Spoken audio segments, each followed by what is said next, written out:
Thank you all for being here for our monthly MOAD open mic. I'm thrilled to have poet Adrienne Danyelle Oliver as our featured poet this evening. My name is Nia McAllister, and I'm the Senior Public Programs Manager here at the Museum of the African Diaspora. As we begin all of our events, we like to ground ourselves in the spaces that we occupy. Again, I invite you to share in the chat where you're calling in from. As many of us are settlers, occupiers, or descendants of those forcibly brought to this continent, our institutions were founded upon the exclusions and erasures of the indigenous peoples on whose lands we are located.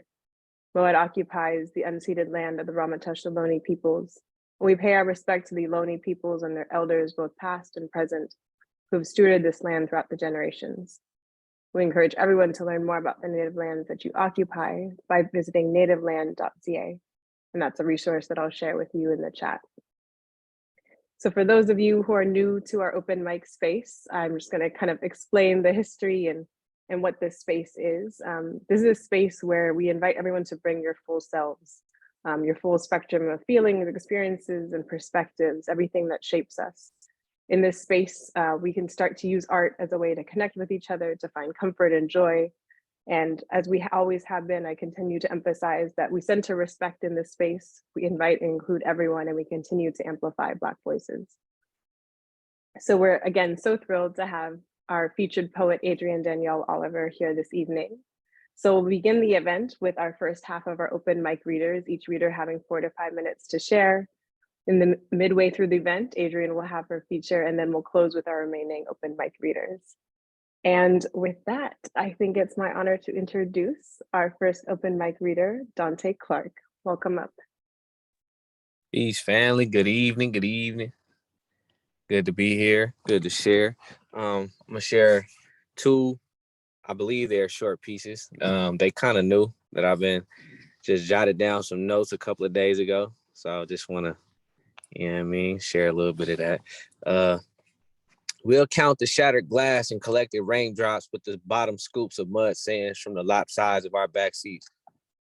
Scrape the fly and glitter off wood nickel egos till bone dry and sweet tune to the jagged whistle and swig jazz of eyelids, half knuckled gnawed and shoe-shoeing across burning bridges to pull from the stuttering tongues of cotton mouth pockets near the caved-in hairlines of front porch blues, pennying through this subtle prelude of Jeremiah's weeping, under whispers of an east wind to swallow the silence of neckties. Which reminds me, the last time I prayed, I seen Sweetwater rose petal from the eye of Hennessy, made a whisper of Lazarus to ash of a tacked-out city, wearing smoke as a raincoat to stop the blues, watching a Sabbath day make miracle men out of borrowed cigarettes. I know more open caskets by their real name than I should, but when secondhand smoke is how you breathe, only a shimmer can lively up the sky. So don't tell a dream that the water is too hot or the edge of cliffs don't sing you sure tomorrow's rent-free before you die, because that's how you kill 3 birds with a textbook.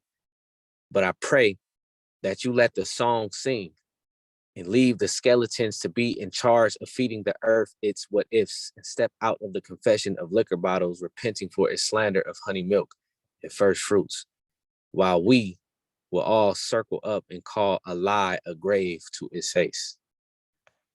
Thank you.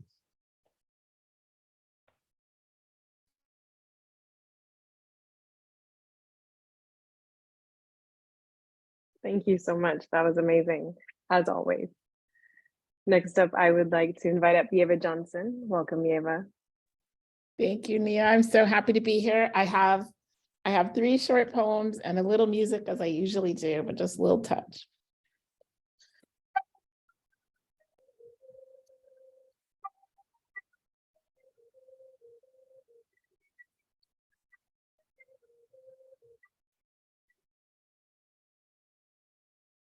Lost and found. Is it any wonder my body changes? As my body changes, so goes my mood, my perceived age too. It's no wonder. Some days I'm up and about, put on some good music, and I'm there with you, dancing. When that cold, drafty weather sets in, what did they used to call it? Oh yeah, the rheumatism.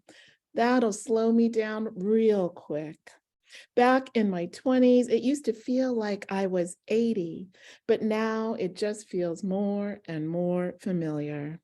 The stiff purple spine pins me to my seat. The snow white flurries intermittently smudge my sight. The viridian feet, now pale, make me walk slow as lichen grows. When I'm so tired, every idea has scattered, I face not quite the blank page, but those empty infinite highways edged in faint blue, nothing but yonder. I wonder as my finger grasps the firm, smooth barrel of my pen and beseechingly strokes the velvet vellum, but finds nothing. Do my lost poems go to that place we all came from before birth? Is it the same abyss we'll return after we die? Stay right there, you might fall. I'll just lean over, reach in, and get one poem. Look, here it is. This next poem is short. It's the end of Stare Decisis. What really concerns me about the Supreme Court's overruling precedent is the originalist reasoning of some of the justices, which followed to its logical conclusions, might mean someday people like me would again be considered only 3/5 of a person. And this last poem is Can't Help Yourself After the Four Tops. Those Motor City broad boulevards took forever to cross. So even after 5 days of destruction and 43 dead, whether in Black Bottom or over on Hastings Street, you have time to view a still vibrant city with a real big beat before you even reach the other side of the street. Despite half a century of disrepair and neglect, no shuttered storefront or burnt out house on block after block can drown the majesty of what remains a fountain of Black beauty and creativity. Sugar pie, honey bunch, you'll just have to love Detroit and nowhere else.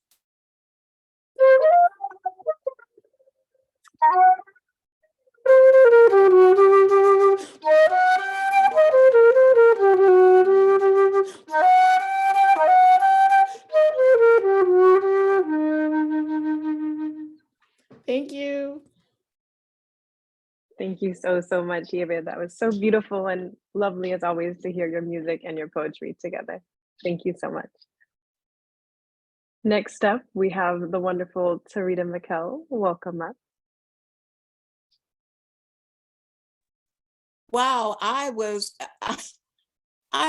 out there just waiting and waiting. I said, wow, what is going on? Well, okay, I'm here now. So to begin, it's been a day, but very, very thankful. Okay. Mutations. And this is how I've been just looking at women. It's just a short clip. And then I'll go to a tried and true Goldilocks. Mutations, plot, plan, scheme, game, theme, accounts, name, reason, rotate seasons, interpolate, isolate, insert fiction, alternative facts, inculcate victims, connect unknowns between elite thrones, dethrone Isis from her Milky Way, transmogrify her state, mutate voice, domesticate her will into a serious bitch. Sit, heal, stay.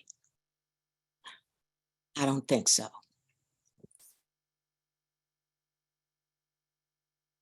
Yes, if anyone didn't know that Sirius, the dog star, was actually Isis before they made it a dog, but you know, this is the Greek ideology. Okay, enough of that. I'm going to the next one. I'm just looking forward to hearing everyone because I didn't have time to go through what I thought I was going to go through here. Okay, cover up. And the next one is Goldilocks. Some of you have heard that word, that poem, Goldilocks. The Goldilocks cover up. This just in tonight, Goldilocks breaks in Three Bears' home. Three Bears charge Goldilocks, AKA the Golden Bandit, with illegal entry among several other crimes implicated early Tuesday morning. Witnesses say the intrusion took place just after the family left for a walk in the woods. It was stated when Golden Bandit knocked on the door and no one answered, she let herself in. Moments after alleged entry, a witness on the wing said, quote, I saw Bandit steal and consume Bear's food, vandalize the furniture, and sleep in Baby Bear's bed, unquote. Investigators confirmed strands of blonde hair found in Baby Bear's bed did match that of Golden Bandit. Further investigations proved that the fried chicken, cornbread, sweet potatoes, and collard greens found on soiled clothing of Golden Bandit was indeed taken from Bear's stove day of alleged break-in. However, despite evidence leaning heavily against Golden Bandit, Bandit stated, when the Bears arrived home from their walk in the woods, I feared for my life.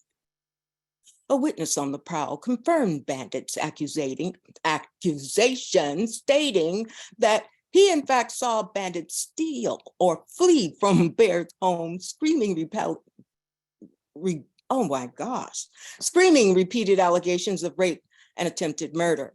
Bandit's father, a Superior Court judge, stated he would prosecute the Bears to the fullest extent of the law and signed warrants for their arrest.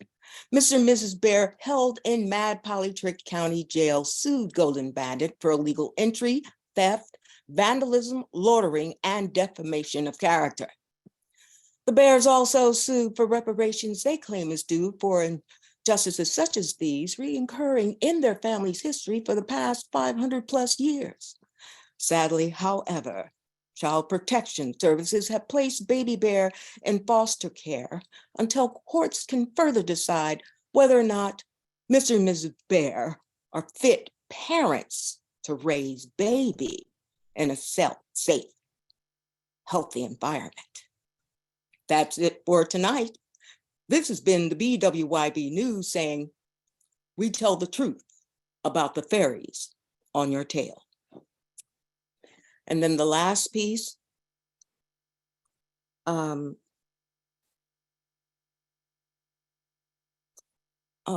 here it is.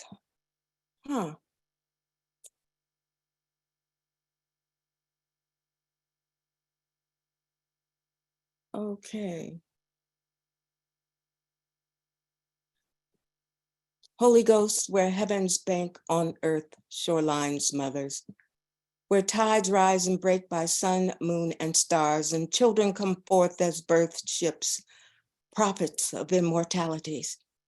I said children come forth as birthed ships, prophets of immortality. Trails, millions, trillions, singing throughout millenniums, holding tones, laws, genes, beings, waiting to astroblast into starlight generations. Germinating genies and genies of life, light, blood, living waters, captured and held by wells of human cells and held prisoner of infinite talents, faiths, wisdoms, and prophets. Holy Ghost mystery spooks us all like a ghost. but our organs cling to that origin. Plays keys, fulfills wishes, breathed on banks, and prophets the prophets of the Holy Ghost, and prophets the prophets of the Holy Ghost, and prophets the prophets of the Holy Ghost. Okay, thank you. And wow, looking forward, I am so honored to be here. Adrienne, I have just watched you bloom and grow into your voice. Looking forward. All right. Thanks, everybody. Bye-bye.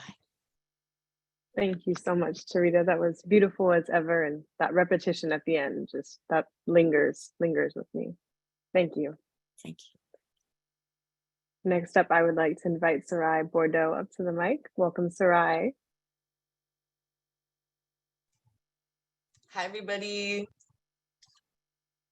Continuing on the Loving Adrienne train, I adore you, and I'm so happy to be here and to hear you read. I actually wrote this in a workshop with Adrienne, and just high five to you. Like, you're really doing it. All the work, all the community things. We love you. Okay, this is how to have your soul sucked out like a champion. Having first seen used as a decoration in a shoe store for aesthetic or some shit, and having disagreed with the homie about the need to call it out, I have come to a physical reaction. I have come to have a physical reaction to cotton displayed in its plant form.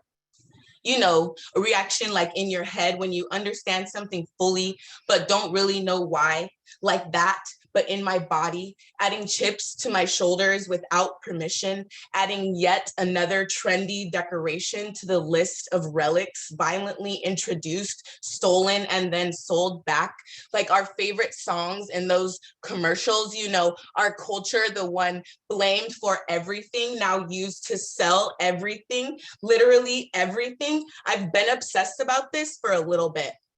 Then I began to see cotton on the stem used by Black people everywhere. Women. I winced. Then I seen again on a vase, or in a vase, on another Black woman's shelf, representing her work, our work. This woman sews, makes beautiful clothes in remembrance and in honor of her mother and grandmother. Can't even call it a decoration. An homage, maybe. No explanation needed. This felt different. It is different. This symbol, like too many others, one use a world away from another, one that represents society's dependence on the ways in which our hearts and our backs still break, the other focused on resistance, on the bidirectional regeneration Black women are capable of, like a starfish. We really wish you would stop cutting off our limbs though, assuming that just because we should be asked to. We wish you just fucking listen and not steal. These are things we've been trying to explain forever. Remember when I talked about me and the homie arguing about the cotton? She worked in that shoe store, wanted to buy it at one point. I didn't take into account how my complaint might impact her, might impact things. It's like that, like having to argue first for our safety before we can talk honestly about what's really going on, can't center ourselves, an impossibility built into system after system because we might free too many people in the process. Black women, like this cotton, the crux of our fucking nation, we mean so many things. We are needed for so many things. We have put our foot in so many things. I have put my foot in too many things. Our flavor unmistakable, unforgettable, yet the fabric we weave for ourselves is never ours for long. Can't have shit for ourselves. This is crushing, soul sucking, but that's what we've been expected to endure, and we are worn. I am tired of being an aesthetic, of being an oracle for free. I am getting more comfortable saying so to everyone, myself first. Over and over, I know not to keep playing with me. Stop fucking playing with me. Not to keep myself on the shelf. This muse is coming down out of your perversions, of your expectations, your obliviousness, coming back up to the altar that is myself, that is me first, that is then us healing. It is my pleasure to set down this championship, this title, best able to transmute hatred into creation, most likely to be strong during the crisis you created, most likely to clean this shit up again. Take my name out of your holiday celebration. The candles I'm lighting will never be for your veneration. This light is a continuation. It is my birthright to stay lit, to grow my wings back and keep flying, to keep swimming, grounding, feeling the wind on my face, through my lungs, taking my soul back, snatching our soul back from the quicksand we call daily life. I'm done sinking, staying sunk for white enlightenment, being the backbone bent for this nation, for decoration, like cotton in that shoe store.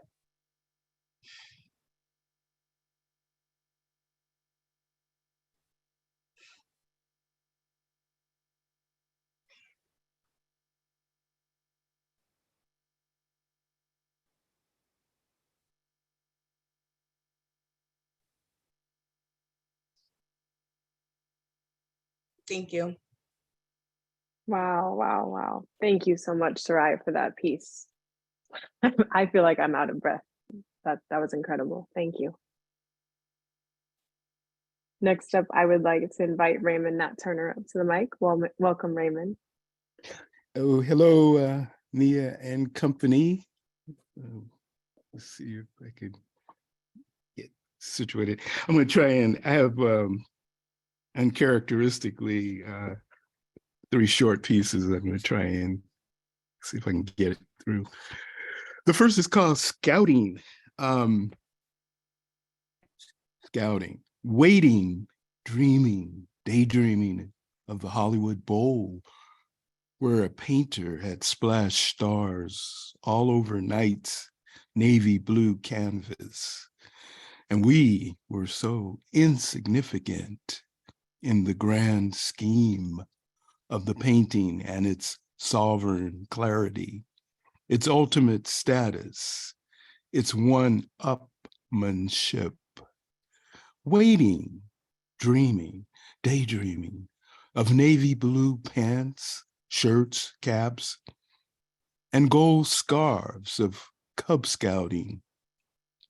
Our yellow bus pulled into the lower lot with an armada of other yellow buses, waiting, dreaming, daydreaming of crisp white pages of a handbook and memorizing rules of its new code of conduct.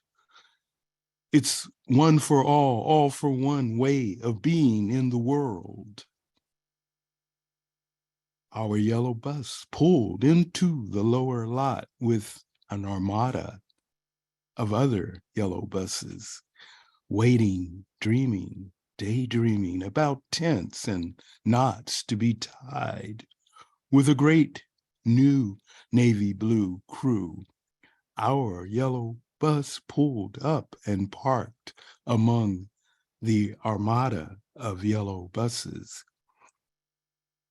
Our yellow bus unloaded mocha, tan, caramel, cinnamon, espresso, paper brown faces, blue pants, shirts, caps, and gold scarves.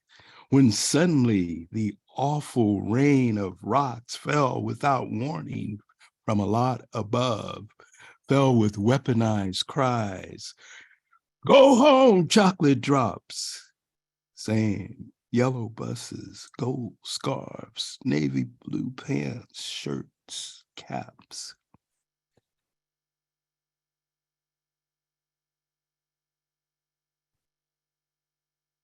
And the next piece is unbelievable. Unbelievable, almost as if magic words were intoned, uttered across all jurisdictions, all states, counties, cities, hamlets, villages, ghettos, barrios, reservations, and borders at the very same time. Unbelievable. Unbelievable. It's been a day. No, 2 days. Unbelievable. Unbelievable. It's been a week. No, 2 weeks. Unbelievable. Unbelievable. It's been a month. No, 2 months since the party lights, red, white, and blue, and yellow tape command, since ominous warnings to listeners and viewers, since the cops have killed someone for a while black violation of no law. Unbelievable. And finally, this is called Priest app. Priest app. Father's on a mission. Fucking anything moving, finding soft targets, firing his heat-seeking hellfire missile into any orifice the devil may be hunkered down in.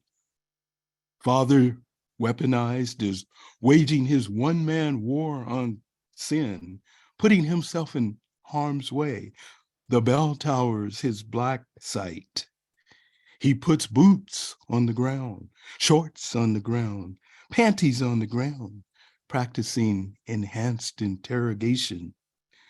And the papacy plays musical priest after father has fucked up enough lives in a locale and the jig's up. The papacy switches on its app, centuries old. The papacy switches on its tried, tested, true, foolproof app. Apologies, payouts, pedophilia, to be continued. Merci, thank you. Wow, to be continued. Thank you so much, Raymond, for those 3 pieces and for sharing space with us as always. Thank you. Next up, I would like to invite Marcia Gabriel. Welcome. Thank you. Thank you, Adrienne, for inviting me to be a part of this inspiring experience with so many wonderful artists and poets and writers. Once I was tasked with writing about the Black experience in America, which I feel is a vague thing to ask someone to write about, but this was my attempt to respond to that, to write about it. So how I learned about America. I learned about America in the overcrowded daycare where babies of revolutionaries cried themselves to sleep. I learned about America in my grandmother's soft arms on weekends where I was held, talked to, and tucked in. I learned about America in 1982 when the revolution was over. We woke to a soiled mattress in our front yard and a pair of beat up sneakers hanging from the telephone wires. The kids down the street wanted to fight me because I was the new girl in their raggedy old neighborhood. They acted like it was my fault that our small, dingy houses were built too close together, that a drunk mother stumbled home one night and stabbed her teenage daughter, that pedophiles preyed on little girls getting candy from the liquor store. They had no idea my parents fought for them to have free breakfast in school. Neither did I. I learned about America in the secrets my parents kept, not knowing where to begin. Don't tell anyone we were in the party. And when my grandmother said, "Look at those boys hanging on that corner. If the Panthers were around, they'd have something to do." I learned about America in that moment too. How about you? How did you learn about America? Thank you. Wow, thank you so much for that piece, and thank you for joining us here in this space. Thank you. Next up, I would like to invite James Cagney up to the mic. Welcome, James. Hey, thank you for having me. Hey, Nia, and blessings to everyone out there tonight in this room, and blessings to you too, Adrienne. You brought me back into the circle. Much love to you. This poem is called "Benediction of Wildflowers." It is fire season, and our brittle hands pantomime apologies for the annual apocalypse of flowers. Bearded hillsides, guilty of thirst and flamboyant with color, brace against an indifferent baptism of fire. A riot of rhododendrons, a tidal wave of tulips lift and snap mid-air, a crimson and maroon carpet igniting into shades of red that eats with merciless impatience. Hot teeth clogged with Mojave popcorn and tarweed seeds. The fire's yellow thatch of hair whipping wildly on the news, its fists pummeling Mariposa lilies into black graffiti.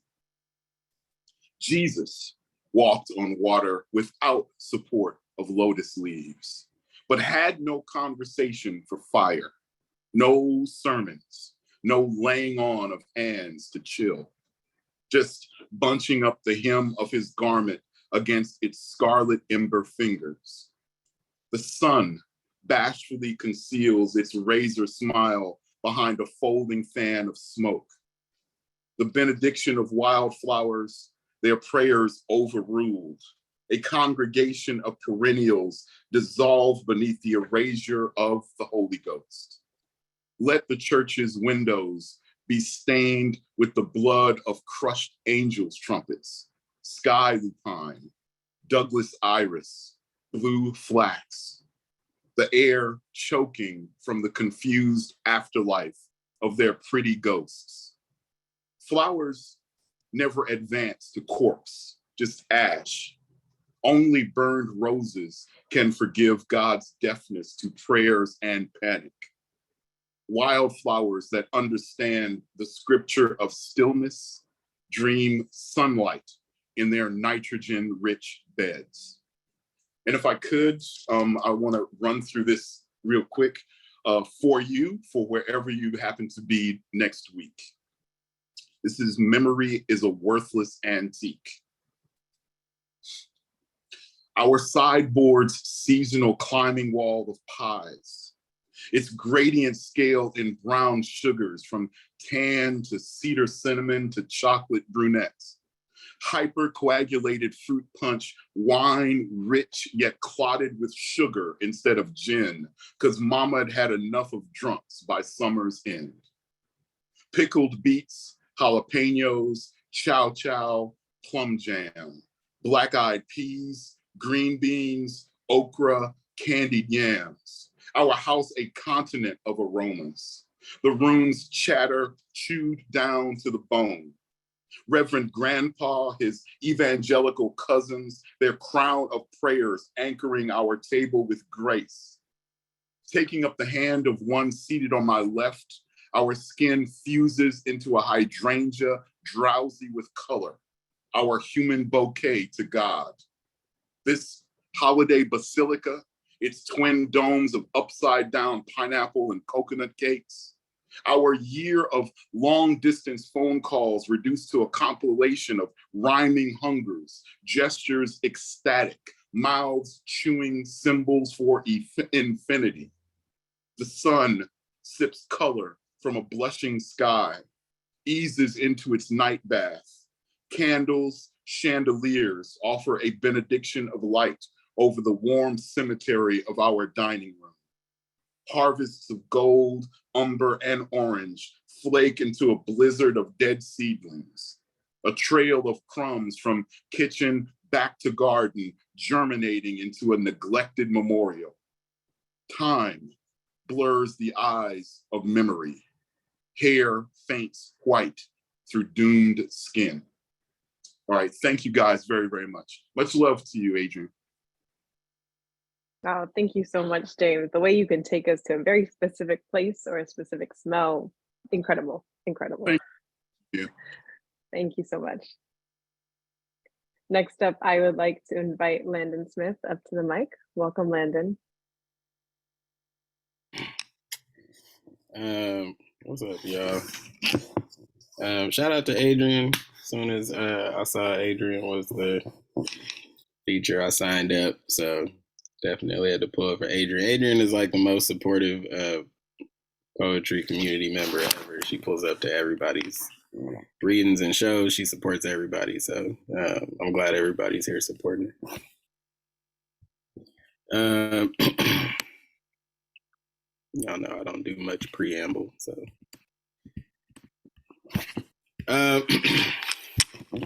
I hang with poets, so I don't have to explain when I say things like, all cops deserve to be punched in the throat, or better yet, all cops deserve to not exist, or better yet, there's no such thing as a good cop, no dialogue, no, we need to have these conversations, no, we need to listen to both sides. I hang with poets, so I don't have to explain that this poem is not an autobiography, or that maybe it is.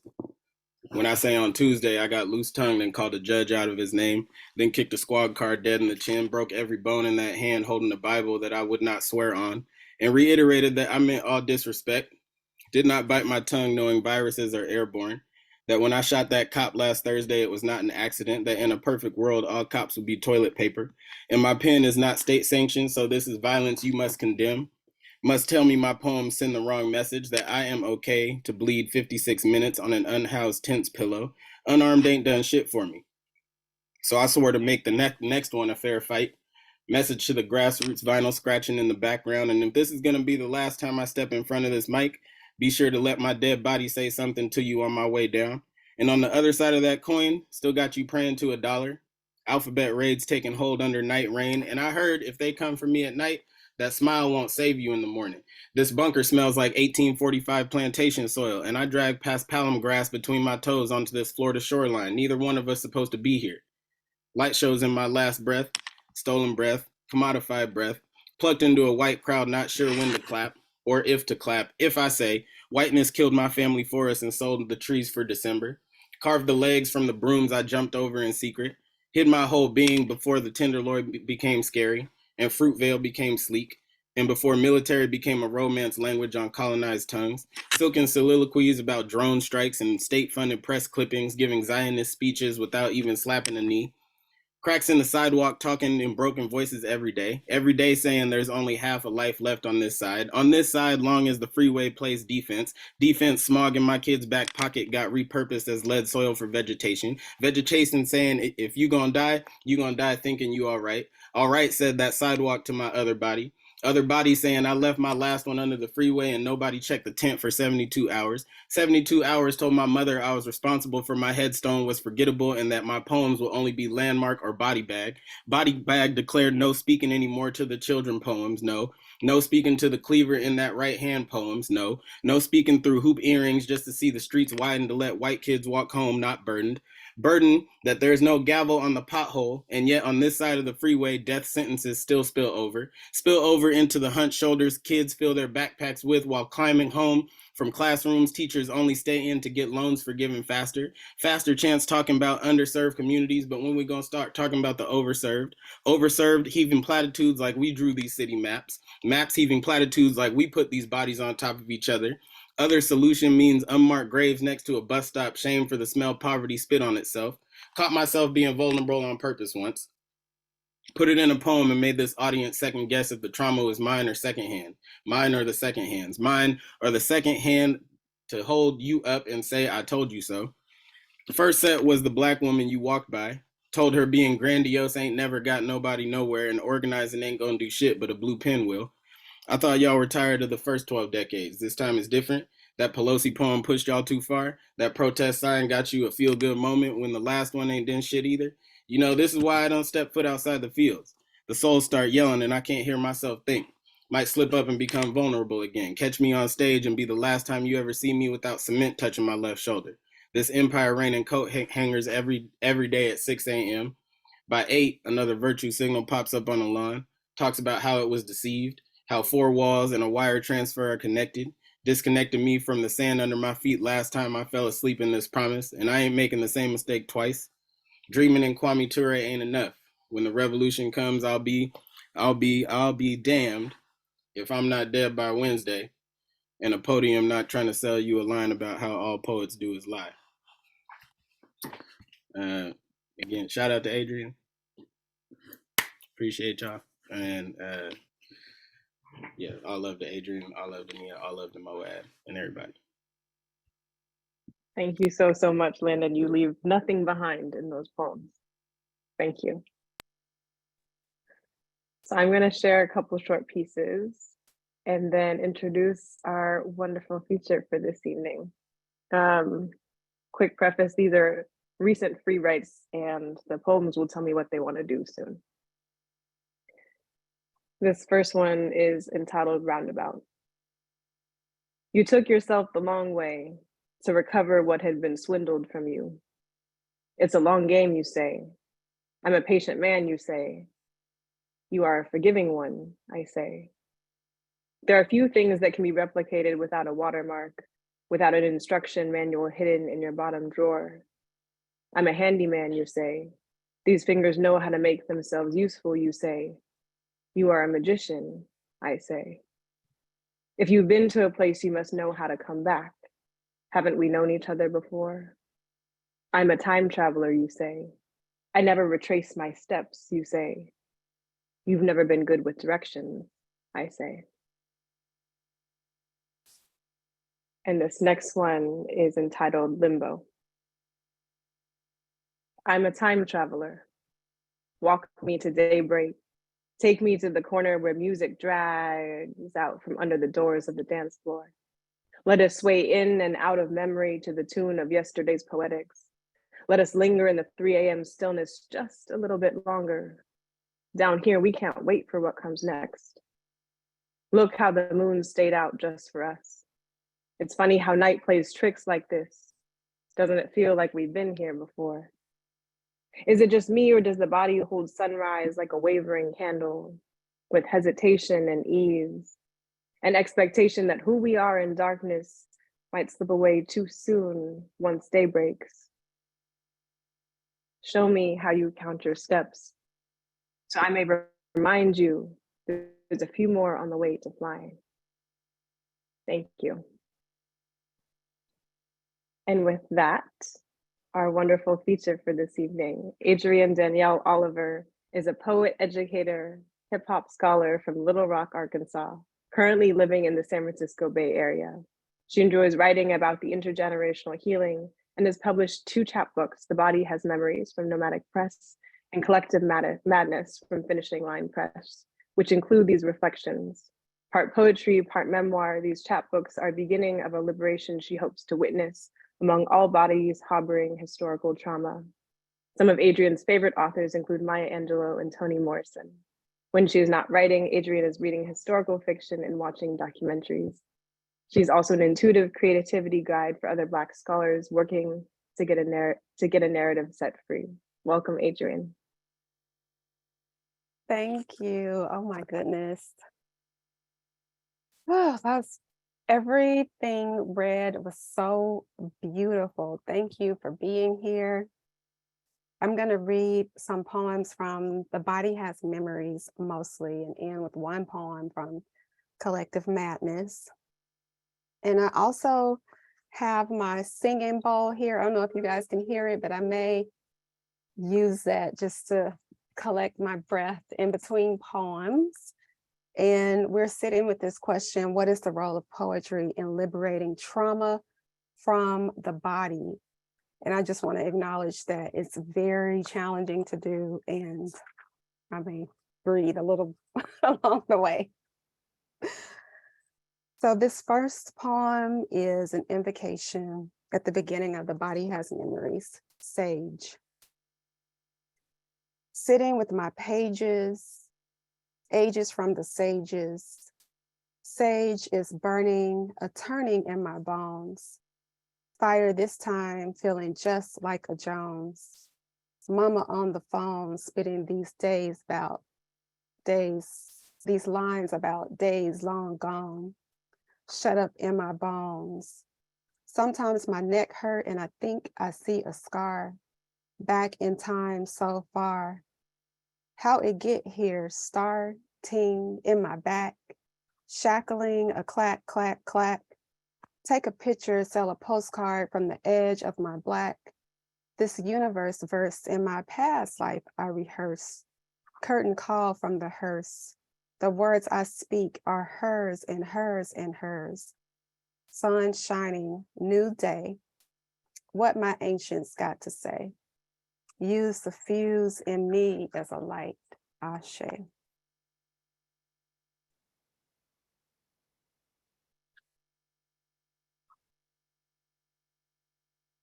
She is a limitless being.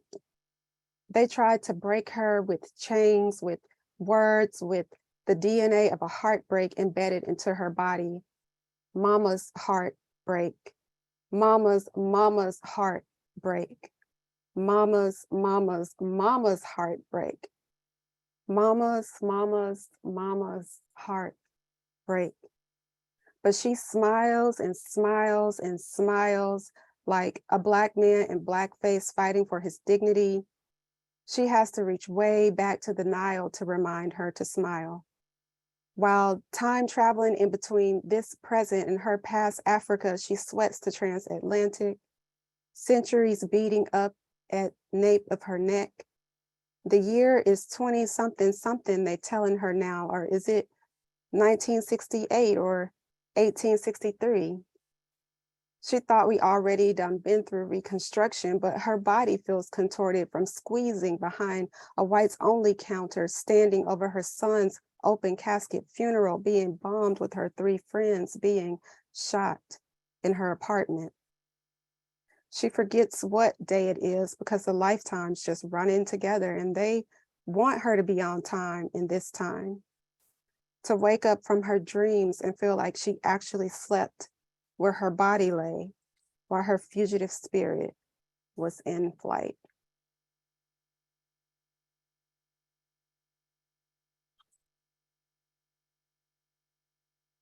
A poem about fibroid tumors.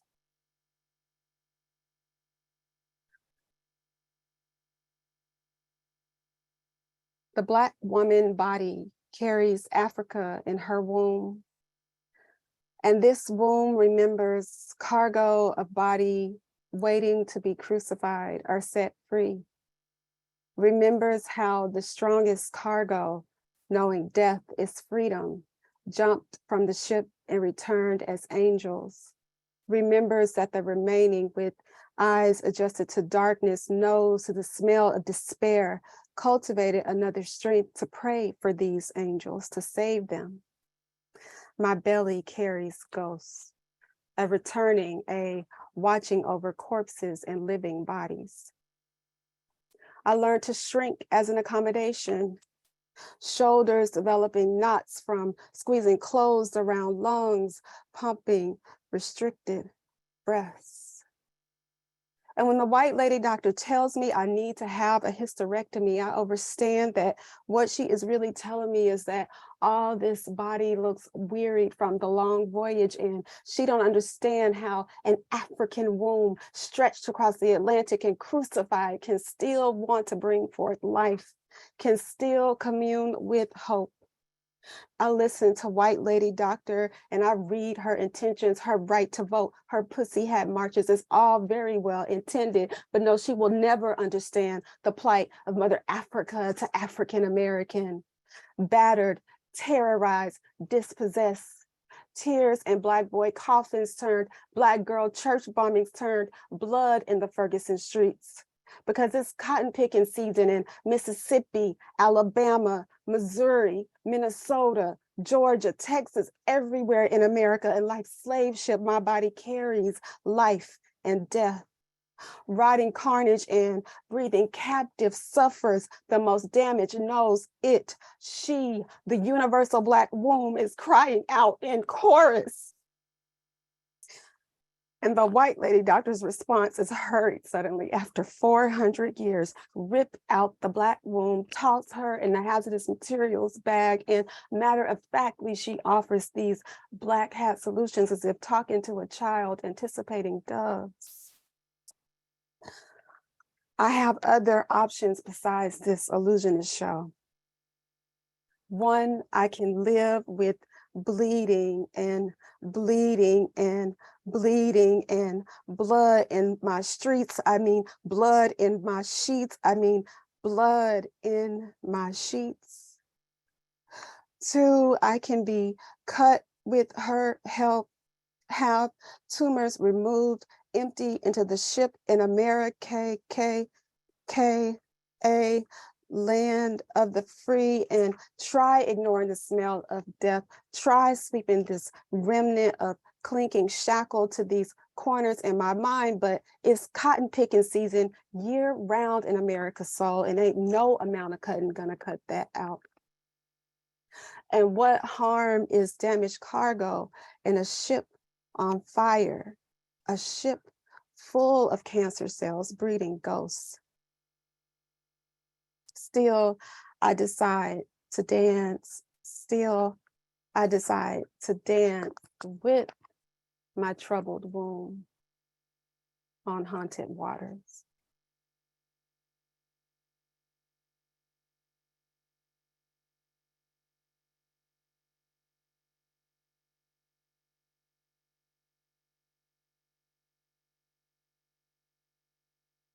This ain't about Crohn's disease. It's printed in The Body Has Memories, and you all get to hear the vision of the song that I have noted to be sung in the key of E natural. This ain't about Crohn's disease. It all started with an incision. Doctor's decision that the collision in my tiny body was too much. There was the impact of this and that, hole in the wall that made the blood fall. Bloody in my water down the drain. I soon could not contain.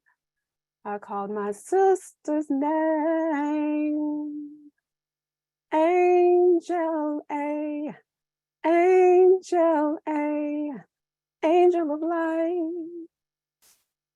Giving mama's blind eyesight to the blood fall.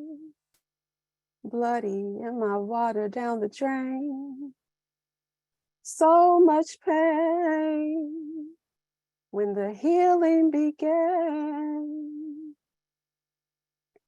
It all started with an incision, regaining my conscious and vision.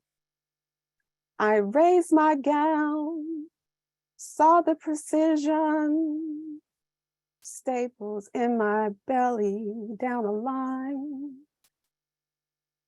In time they would heal, in time I'd be fine. In time they would heal, in time I'd be fine. The healing in and out of time. Scar tissue sings praise at the gravesite. The incision is a line of scrimmage for this warrior's cry. It's healing time. It's healing time. I was sent to tell somebody it's healing time. And this next piece, I'll just read it. No preamble, like Lando. I am a Black woman. I am from a long lineage of can do, of keep on, keeping on, of you got this, girlfriend. I am not your escape, the one Black friend that eases your very white conscience. I am from the former Confederate States of the U.S. African enslaving aid. I can't be your forgetting. I'm not Black tears cast before that swine. I am a BLACK woman minus the LACK. I am a returning to, I am the original woman. I am free. I am not your magical Negra, not your light-skinned, easy to accept bae. I am not Massa's homecoming. I am not fixing your dinner, rocking your crater, or wet nursing your white guilt. I am not leading the soul train line at your eggnog party. And no, you cannot, shan't not, I repeat, cannot touch my hair to see how it feels between your very white hands. I have crossed that Mason-Dixon line and made my hair my own field. I am a Black woman. Please pronounce my name right and put some respect on it. I am from Aretha Franklin, from Patti LaBelle on a high note. Tina Turner on her way out the door. I am not your punching bag and I will not eat the cake. I am a Black woman. Ashe. Have to have some levity in this healing process. It's a love letter to San Francisco. Notes from the Great Migration. Boom, boom. Boom, boom, boom, boom. Boom, boom, boom, boom. Now I am in San Francisco, remembering, tracing, minding my journey from Little Rock to get here. I forget how many state lines I crossed. All I know is I am expanding. I look around and see, waiting to hear what the city limb's gonna say. If the city need my little part before I even make myself too at home. The Tenderloin say it need poets. I look around and forget that I am a poet. To the Tenderloin says, but you are. I inhale the tenderloinness of that moment. Then I see a woman sitting on the corner. She throw rocks at the street like she mad at it. And the street says she is, counting up minutes till city notice her. The Fillmore say need jazz. I look around and forget that I am jazz. To the Fillmore says, but you are. I asked the Fillmore, how many Black folks play here these days? Then Fillmore say they shut down the Fillmore Center because they was shooting. Then puts me on a muni bus. I find myself discombobulated in Dolores Park. And the pigeons say, don't feed the white folks. And meanwhile, the Golden Gate Bridge say cheese. And I am here on mission watching Silicon Valley Google bus in white folks who hop on a scooter. I remember the Little Rock Nine, but I forgot what we won because the school's back segregated. Then I remember that's why I always keep some tea to sip slowly. And the fog says, it's all right to squint to see. I know I'm thick. The wind say, it's all right to hold tight. I know I'm cold. I remember the embrace of Arkansas summers close to my skin. I remember later today, I'll be back in Oakland and the town will say, holla, if you hear me. And let me take my sweet potato soul time growing into the cadence of this new life. I am suddenly reminded of Mama Afterbirth saying, cry, sister, cry. A cacophony of sound I was then. Now I am standing in San Francisco like improv jazz. Forgetting the song we were originally playing, I am here for the 6 million of us who traveled far to get to San Francisco, to Chicago, to New York, anywhere far from home, where the city say, die, nigga, die. I remember we are still boom, boom, boom, boom, boom, boom, boom, boom, boom, boom, waiting the water.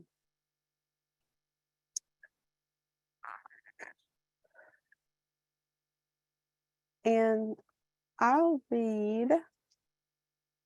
reading way faster than I time myself. So I have time for one of my love letters to hip hop, and then I'll close us out with a little bit of collective madness. And this is still from The Body Has Memories on Nomadic Press. Hip hop, bigger than my lover, hip hop, closer than my mother, hip hop, swagger like my brother, hip hop, how I love thee. Let me count the ways you grew me up way back in the day. LL's need for love, DMC's tricky rhyme. You always knew what to say to bring in the good times. Today, I'm a little bit hurt, I must admit. More days than not, the music ain't shit. Is that the same trap beat from Drake's last song? Is that the same strip club, same girl wearing the same thong? Is it just me, or is it every song on the same loop? Merry-go-round, accordion sound, same car making a loop-de-loop? No, it's more like a carnival ride, you say? The donkeys can walk around and the owners feed them. Hey, hey, hey, hey.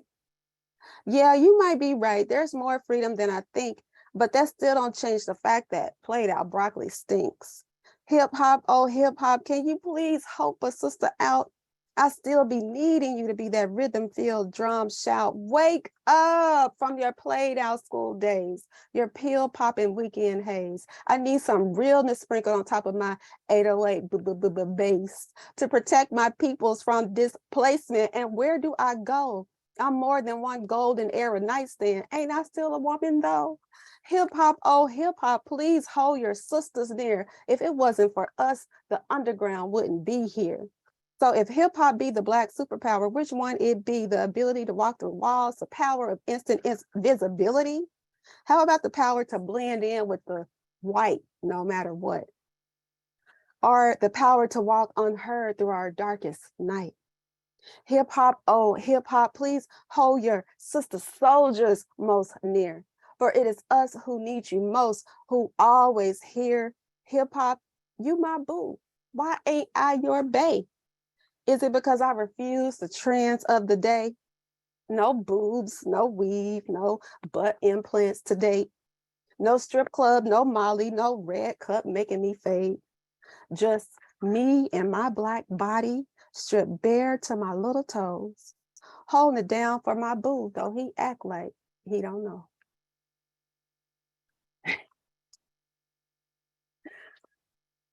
And I will close with, and I'm so happy my hip hop scholar homegirl is here. Coffee, y'all get a chance to hear from her next.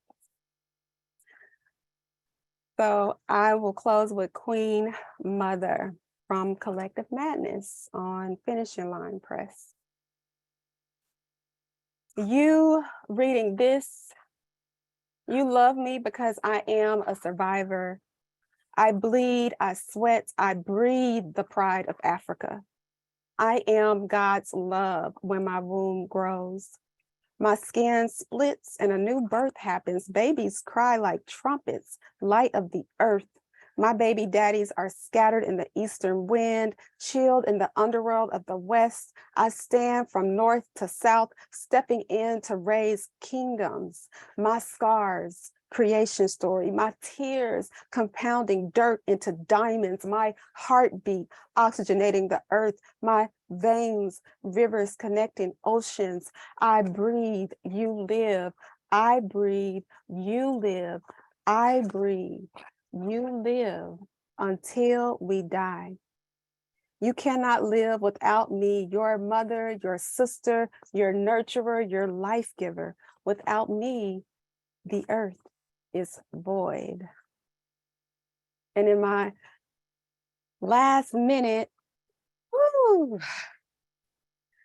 I just wanted to share a little bit about the work that I do and process, and just honoring our inquiry question around what is the role of poetry in liberating trauma from the body, because this has been a long process for me to be able to sit here with you all on a Zoom and share this process.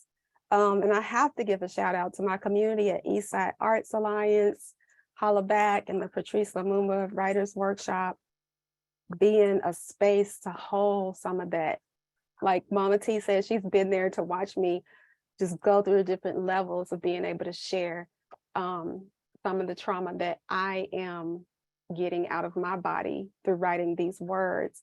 And I just want to say, for anybody watching who you're holding trauma in your body and you have symptoms of illness, that poetry can be a real tool for solace. I found it to be just such a balm in my life.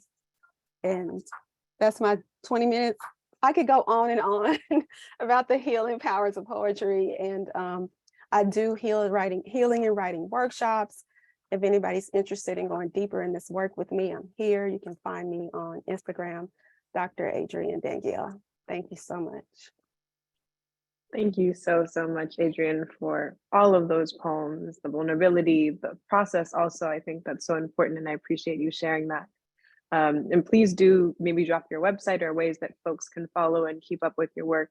We always like to ask our features ways that folks can keep supporting the work that you do.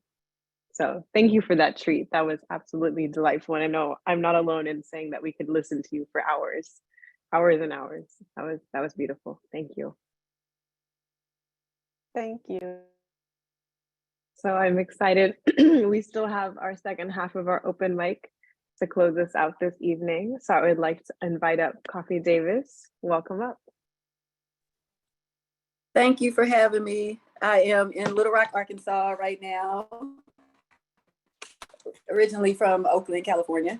And thank you, Adrienne. I love your work, it's beautiful.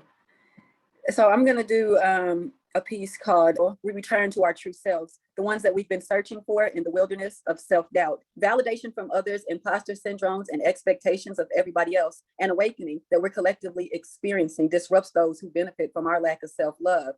But this is a homecoming, a return to the greatness within, a return to our grandmother's kitchens where they preserve the history of we and mason jars, who forged coalitions in beauty salons, who cooked up uprisings and civil unrest over simmering pots of greens. This is not just a movement, this is our homecoming, sis.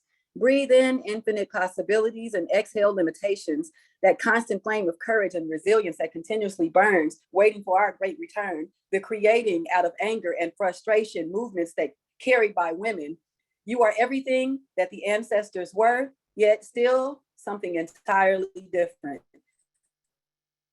The words and traditions speaking to us from the distance, picking up pieces of ourselves from throughout the world, near and far, who grew up culling peas in Stuttgart, Arkansas. This is a homecoming, a learning, a becoming, a sacred space for our souls to land, a place where spirit and sun meet on flesh and whisper of the ties that brought us here, to this place, to today, where the universe encourages us to be, aligning our true selves with the stars and gathering the world's vibrations in our embrace. This is our rightful place, opening up the compartments of our identity: Black, woman, queer, teacher, scholar, mother, and letting them roam free in their own dignity.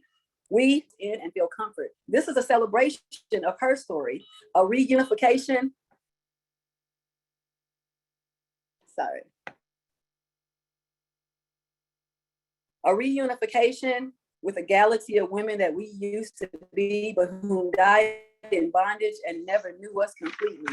A necklace of recollections, a restoration of flowers once afraid to bloom in the brilliance of our imperfections.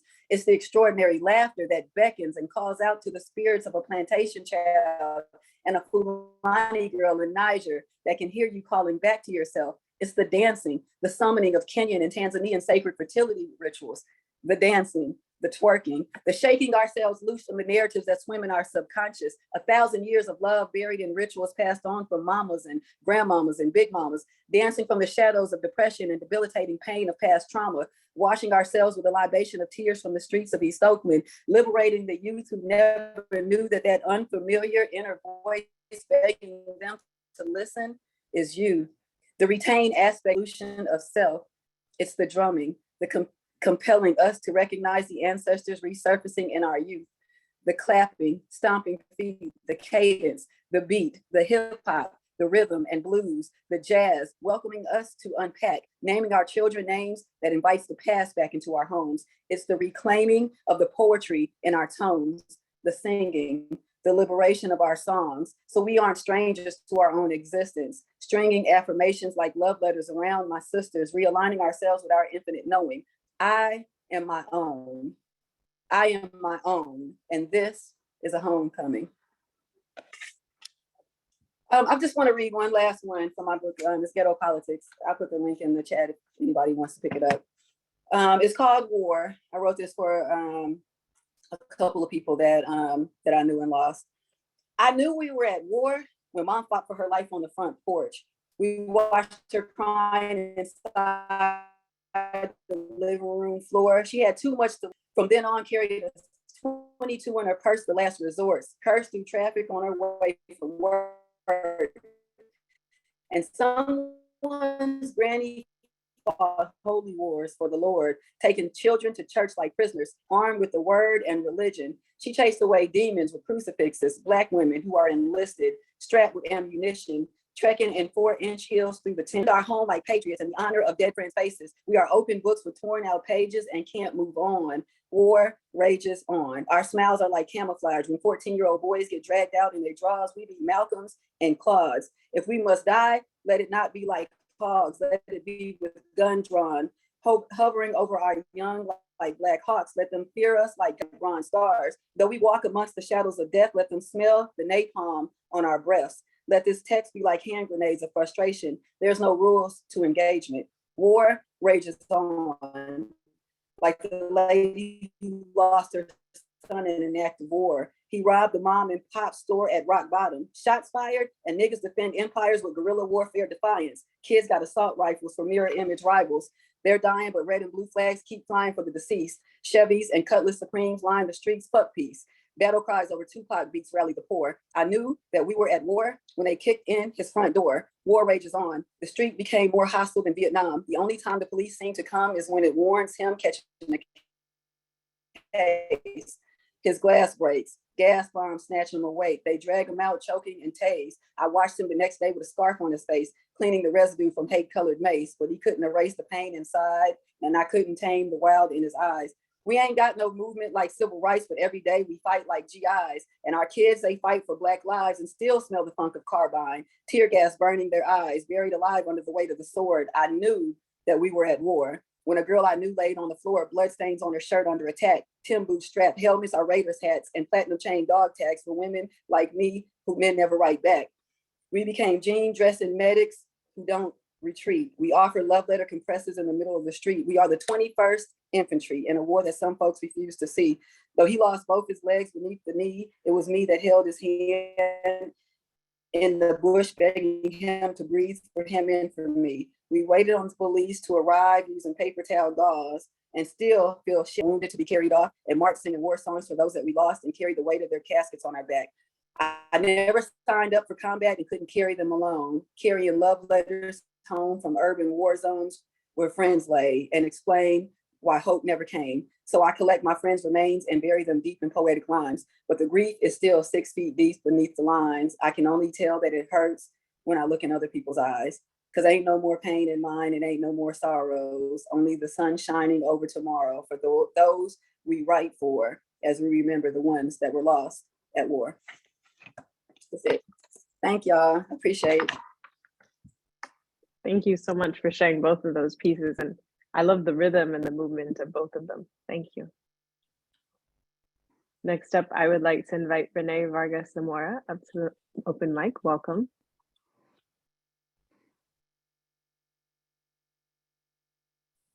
Good evening, everyone. I have a couple of books, poetry, but my style is haiku, so they're a bit short and brief. So I hope you tag along.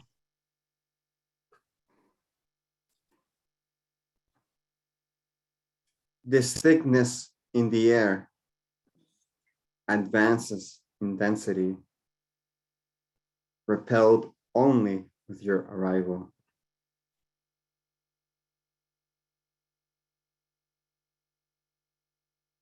Less than a fraction of a second, you appeared. only to hide away once again.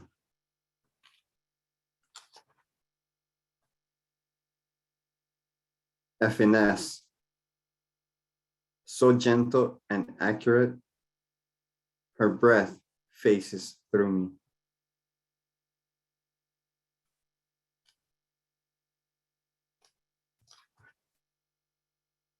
Cosmic girl, traveling far and wide, holding the starlight within, so bright and beautiful, I hold no resentment every time you choose to leave.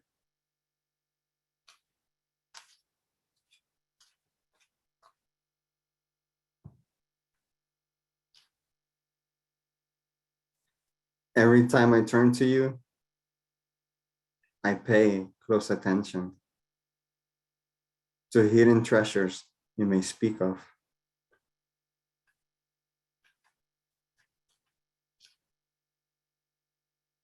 I sing praise on mountaintops, rivers, lakes, monuments of energy that align me to you.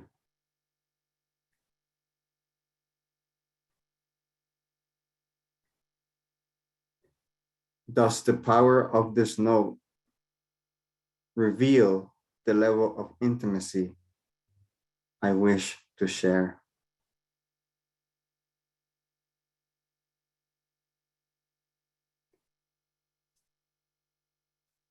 I embark on adventures just to find you, hidden between the unexpected.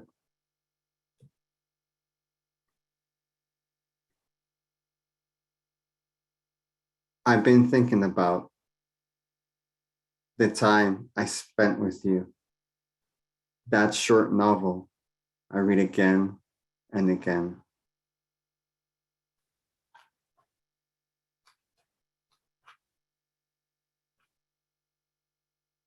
The things we've shared, I dare not speak of, fearing you discard something I hold true.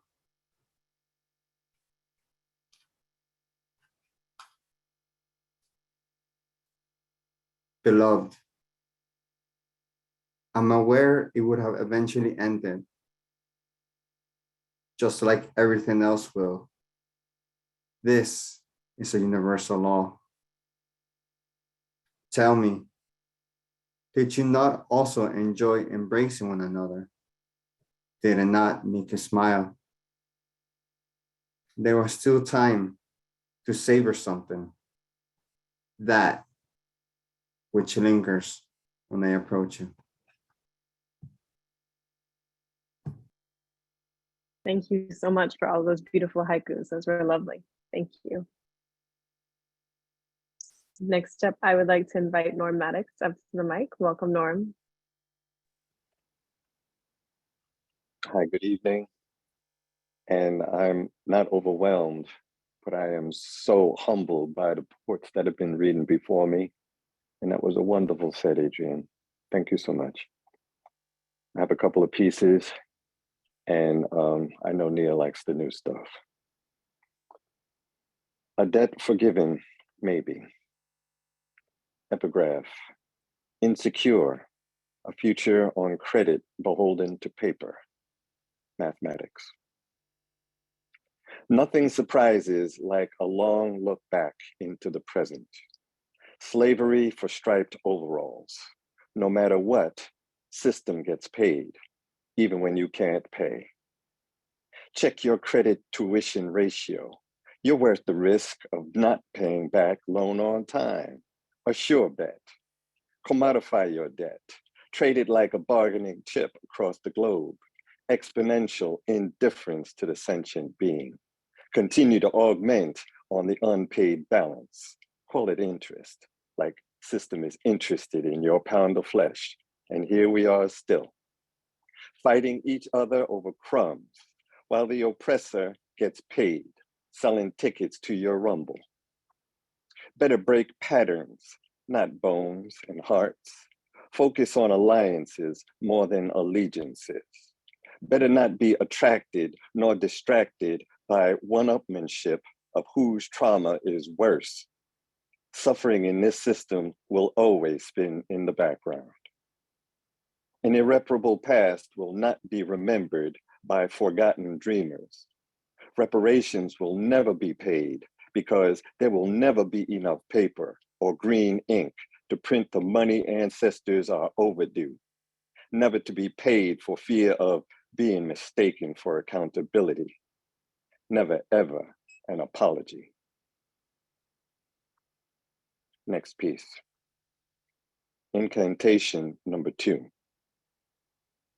The angels tell me, hum the song of life in my heart until words come and sing out of me in a key unknown to my voice. The key of life is vital to the symphony that is we. My vocal cords echo voices silenced by fear, intimidated by fragile truths that break stained glass windows and demolish walls of suffocating doubt. Images of light pour from my throat, project generations of stories sunken into a thundering silence. Life calls me out of my singularity, retunes my heartstrings with courage, assured the ancestors have chosen correctly. I open my throat to the multidimensional, multi-generational voice that is ours. The reason I am is to sing our song, so the descendants have our story to tell their children. Next piece. Prodigal Rivers, number 3. Epigraph. Return to the beach, life begins again. Mathematics. At the edge of the beach, a meeting place between heaven and earth, the beginning of place, the end of null space. Where life ends, another life begins, even if it is underwater and a universe without stars. A sea of possibilities opens to the same dark. Light banished like the prodigal son exiles their selves into the desert. 40 years wandering in wonder, up and down spiral staircases, hoping to find light at the bottom. Only a hazy mirage there. Imagine the oasis, a make-believe place. Reminds me of the ocean that was my mother, my first home, a womb without a roof, an attic-filled sky, the basement with no floor. A nest of fire singes my hair, burns beneath my skin. Ashes fall away from bones left hanging in the closet. A gust of wind carries the phoenix on its maiden flight out of the desert. A trajectory that leads me back, like 1,000 prodigal rivers, to the ocean that launched me.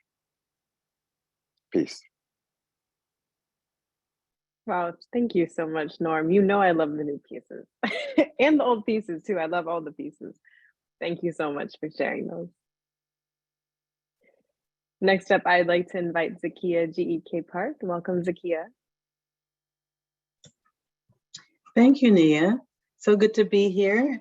Thank you for continuing to hold this beautiful space for all of us. And I enjoyed all the poets tonight. Everything is just wonderful. And of course, Adrienne. Yes, thank you so much, Adrienne, for all your lovely poems. I have 2 poems to share. My first is entitled A Healing Journey. Every day seems the same. Wake up, pray, meditate, stretch, all in bed. I question if redundancy has become my life. But once my feet touch the floor, the day takes over. Start your morning taking your herbs, my acupuncturist suggested, and visit twice a week instead of once. Submerge yourself in water aerobics, my chiropractor recommends. Too soon to return to Tai Chi and yoga. Wearing these leg braces and walking with this cane until I heal seems insane, but I'll do it for now because when I felt better, I removed the braces, stopped using the cane, then began revisiting the pain all over again. No race walking around Lake Merritt. No running for the NL Trans Bay. No leisurely shopping at Bloomingdale's with the kids who are always in a hurry, rushing here, rushing there, rushing around everywhere. That was the New York lifestyle. They learned it from me. It's the way I used to be. Now, I take time to hug an oak tree, savor the honeysuckles, watch the morning sunrise and the evening sunset, appreciate songbirds like the northern mockingbird, the chestnut-backed chickadee, the American robin, smiling and reminiscing, sipping tea, prepared for me. My next piece is entitled The Sixth Chakra. Open the eye, the third eye. Imagine a reply. Balanced, in tune, harmoniously receptive, spiritually, intuitively connected. Elevation of mind, thought, and consciousness. Open the eye, the third eye. Imagine a reply. Visualize the neurological brain, eyes, ears, and nose. Physical connectivity. Open it to allow and feel its balancing power. Open the eye, the third eye, forehead centered. Imagine a reply. Affirm psychic perceptions, clairvoyance, power of mind. Activate the sixth chakra and view the wisdom within. Thank you. Thank you so much, Zakia. Both of those were so beautiful. It's always lovely to hear your poetry. Thank you. Thank you so much, Nia. You're welcome. Next up, I would like to invite AC Hunter. Welcome up. Hello, can you hear me? Yes, we can. Oh, okay. Hi, everyone. It's my first time being here and I'm blown away. I'm so humbled. All the poems were incredible and inspiring. Adrienne, all of your poems were just beautiful. You can hear you pushing through the trauma, powerful, incredible. The poem I'm going to read today is from my book, Journey to Love and Poetic Counseling from the Soul. It is called Chocolate. I am dark and lovely, and my God has fearfully and wonderfully created me. He molded me, shaped me, and purposely colored me tan. Yes, the God of the universe created my dark skin. He blew his breath upon me when I was just a lump of clay and birthed death, giving a succulent tone, uniquely bronzed by the heavenly fire, then put me on display. I represent my ancestors. My skin color is creamy dark brown with a gold tone that tastes like brown sugar. I put on gold on sunny days. I strut through decorated fields of leaves and trees. The wind blows as I blend in with the scene. My color gives clarity to the phrase earth tone and adds strength and supports all other colors when mixed. The revelation in the book of Revelation says that Alpha and Omega, the first and the last, had feet like fine brass as if refined in the furnace. Did you not study? A reflection of him. I'm a heavenly bronze beauty. Please, My color is divine. Its shield of melanin protecting from harm while enabling absorption through the Creator's universal light, transforming its mystery like the mysteries of night. I'm proud of it. Who am I to correct the potter when I am the clay? Who am I to complain in the midst of his glory, never appreciating what he created for me? Blessings from the omnipotent who made me. Man looks on the outward appearance, but the Lord looks at the heart, because the heart tells the truth and the truth sets us free. And if truth be told, who I am inside gives radiance to the color. I'm more than just my skin color. I am love, creation, a proud dark woman, inside and out. I make my color divine. I have been neglected and ostracized because I have been bronzed by my God's son. They lack understanding. It's wholesome, so they persecute because they're undone. So they talk about my naturally curly hair to deflect everyone else from the color's charm. But the uniqueness of the hair combined with the color sets off its radiance like a fire alarm. They say it's ugly, but they stare. Try to emulate it, but a tan can't compare. Get that bleach out of here. I like how I look. Some call me Blackie the Herd, make rules because of my color, trying to get me to convert. I have no need to change it. I feel special. My head is lifted while I stand. Whether they judge me to be ugly or pretty, I don't care. I'm content with it. Dark, milky, cocoa, brown sugar. I am chocolate.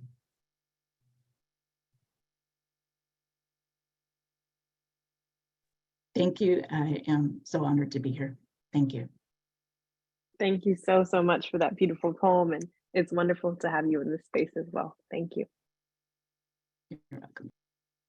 So to close us out this evening, I would like to invite up Sylvia Blaylock. Welcome. Hello, Nia, and hello, everyone. Can you hear me? Yes, we can. It has been a while. Hi. It's been a while, and it's good to be back. I'd say that the universe has decided to teach me more than I could imagine. I'm just going to get on with the poetry. It's so good to what I heard tonight, Adrienne. I love your book. I have a copy. Norm, everybody. Okay, the first one is Fire Season. Listen to me and let me tell you of sunshine that burns like a whirling child. The elements can extreme on you, shift and put the push on you. If water, wind, and snow can do it, surely fire and earth can do it too. Fire hazard is a weather report here. We name wildfires like others name hurricanes. You don't know it's coming until it happens, and when it does, we fight for our lives. For some, it rains or snows, but for us, it firestorms every year. And earthquakes without warning, Paradise, Berry Creek, Greenville, Grizzly Flats, reduced to ash and memory and kindling hope. The earth moves and fires roar. In triplicate formation, a whisper in heart. Pray for those who have it and can't lose it. Pray for those who lost it and need a way. Give thanks that it isn't you for whom anyone has to pray. Like elementals, we watch the wind, smell the air for smoke, check the ground for potential kindling, and rethink our bark decor and shaker roofs. Flaming bits of it flying through the air above as hot, dirty smoke flowed through the town. And the memories are there to remind us that we are never safe, not even in our dreams. That's that piece.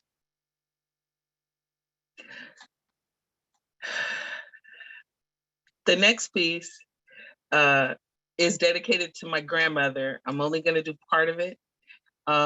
In the last year, I've lost my 2 aunts and the grandmother who raised me, and I have been off my square and missing in action. I can only say that if I had not also found the love of my life during that timeline. I don't know what I'd be saying to you right now. So here it goes. This is to my Nana. 4 walls, a roof, windows, and doors. We are told a house is not a home when there's no one there. A house is forever a home when someone will always be there. Where you go, they go. Where you love, they love that you do. You never forget where you came from when wherever they are, you are welcome. Lavender, purple, and gold, woven through the memories. And where there is love, there is tomorrow's promise that God is always here. Home is indeed where the heart is, and the heart is where home is. And where your heart is, love will also be. And when that love is you, when you are the embodiment of God's love on so many, when you were always the one who just wants me to know it. Home is where you are, because where you are, they will always be. She was the manifestation of open arms, the spiritual signpost to home. If kindness costs us nothing, then how enriched we are to have been fed, clothed, seen, corrected, admired, and taught. The abundance of kindness, the offer to love. When I think of home and think of those who made it so, those who love us into the belief in better, I am reminded that before us goes a treasured soul. 4 walls, a roof, windows, and doors. We are told a house is not a home when there's no one there. A house is forever a home when someone will always be there. Where you go, they go in your heart, and where you love, they love that you do. Deep purple, woven through the memories, and where there is love, there is tomorrow's promise that God is always here. Home is indeed where the heart is, and the heart is where home is, and where your heart is, love will also be. And when that love is you, when she was the embodiment of God's love on someone who just wants me to always know that God's love will always ring true. Welcome home, Nana.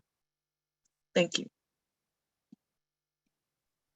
Wow, thank you so much, Sylvia, for both of those. And that tribute was absolutely beautiful. It's wonderful to have you back in this space. Thank you. And I wanted to give a big shout out and thank you to all of our readers this evening. This was such a beautiful night, such a range of poems. And I think I say this all the time, but they all seem to connect and, you know, be in conversation with each other, which I think is so lovely. So thank you all. Thank you again, Adrienne, for your incredible feature. It's so nice. And we're so lucky to have you in our community and to be a supporter of MOAD. We truly appreciate everything that you do. So thank you. I want to share that this is a reoccurring series. We might take a little time off this winter, but we'll be back in the new year. There'll be plenty of programs that we're doing at MOAD, both virtually and in person. I do want to highlight, since this is our poetry community, that we'll be having a couple of poetry events in person at MOAD in December.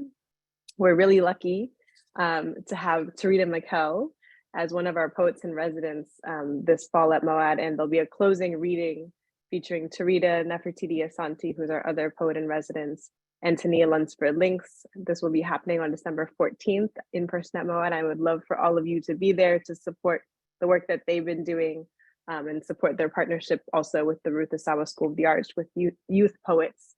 So I'm going to drop that link in the chat for everyone. Please come out and support if you are local. And again, there's many other programs that will be happening virtually for those of you who are not local or may not be able to make it to MOAD. And lastly, we do love to hear your feedback. I'm going to drop a program survey into the chat as well. Please take a couple moments to fill out, share your thoughts and feedback. We always love hearing from you and knowing what other programs to do or how to best support our communities. So thank you all for engaging and supporting, and I hope to see you all very soon. Take care.